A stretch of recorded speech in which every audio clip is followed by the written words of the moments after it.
बुद्ध के एक शिष्य थे जिनका नाम चच्छूपाल था। चच्चू का मतलब होता है आंखें, पर चच्छूपाल अंधे थे। एक बार चच्छूपाल बुद्ध के दर्शन की इच्छा से चेतवन आश्रम पहुंचे और बुद्ध को अपना श्रद्धा प्रणाम देने के बाद वे आश्रम में ही रुक गए। एक रात चच्छूपाल आश्रम के बाहर ध्यान में मगन टहल रहे थे और चलते चलते उन्होंने जमीन पर चलने वाले कीड़े मकोड़ों को कुचलते हुए चल दिए। चच्छूपाल तो अंधे थे और वह जमीन पर चलने वाले उन कीड़े मकोड़ों को देख नहीं पाए। अगली सुबह जब आश्रम में दूसरे शिष्यों ने कीड़ों को मरते हुए देखा तो उन्होंने चच्छूपाल की शिकायत बुद्ध से जाकर की। बुद्ध ने जब शिष्यों की शिकायत सुनी तो उन्होंने उनसे पूछा कि क्या तुम लोगों ने चच्छूपाल को कीड़े मकोड़ों को कुचलते हुए अपनी आंखों से देखा था? तो सभी शिष्यों ने मना कर दिया कि उन्होंने अपनी आंखों से तो कुछ भी नहीं देखा। तब बुद्ध ने कहा कि जैसे उन्होंने चच्छूपाल को कीड़ों को कुचलते हुए अपनी आंखों से नहीं देखा, वैसे ही चच्छूपाल ने भी उन कीड़े मकोड़ों को जमीन पर चलते हुए नहीं देखा, इसलिए चच्छूपाल इस पाप के दोषी नहीं है।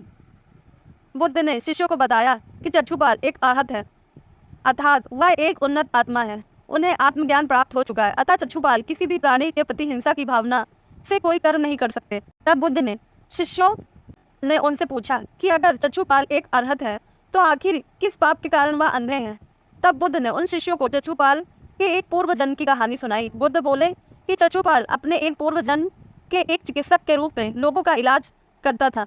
उसने जब जानबूझ के एक औरत को अंधा बना दिया था, वह औरत उसके पास अपनी आंखों के इलाज के लिए आई थी और उसने चिकित्सक को यह वादा किया था कि अगर उसकी आंखें पूरी तरह से ठीक हो गई तो वह अपने बच्चों के साथ जीवन भर उसकी दासी बनकर रहेगी। धीरे धीरे उस औरत की आंखें पूरी तरह से ठीक हो गई, मगर वह औरत डर गई कि अब उसे अपने वादे के अनुसार जीवन भर चिकित्सक का गुलाम बनकर रहना पड़ेगा, और इस डर से उसने झूठ कह दिया कि उसकी आंखें ठीक ही नहीं हुई हैं। चिकित्सक समझ गया कि वह औरत उस अपने वादे से पीछे हट रही है और बदला लेने के लिए उसने उस औरत को एक ऐसी दवा दे दी जिससे वह जीवन भर के लिए अंधी हो गई, और उसने इसी पाप के कारण चच्छूपाल को अगले कई जन्मों तक अंधा बनकर पैदा होना पड़ेगा।